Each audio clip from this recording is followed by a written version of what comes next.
How to put Nintendo Switch Fortnite account on PS5. Hey everyone, welcome back to the channel. In today's video, I'll guide you on how to link your Nintendo Switch Fortnite account to your PS5. Now without further ado, let's get started. So to begin, you need to use your PC or laptop.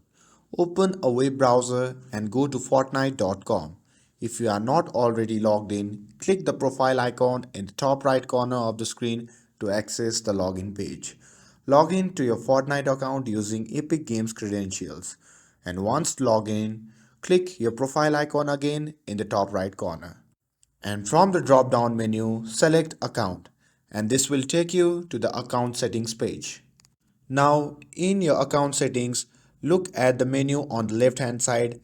You can simply scroll down and select Apps and Accounts.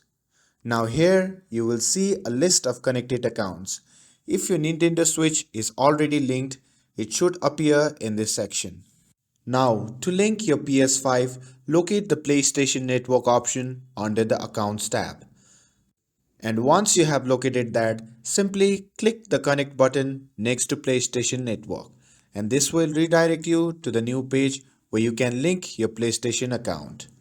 Now on the new page, click the blue connect account button and you will be prompted to log in your PlayStation Network account. Enter your login details to complete the connection. And if you encounter issues like server errors, it might be due to problems with the PlayStation Network servers. Wait and try again later. And once the process is complete, your Nintendo Switch Fortnite account will be successfully linked to your PS5. And you will now be able to use your Fortnite progress and purchase from the Nintendo Switch on your PS5. If this tutorial helped you, please consider giving it a like, dropping a comment and subscribing to the channel. Thanks for watching and I'll see you in the next video.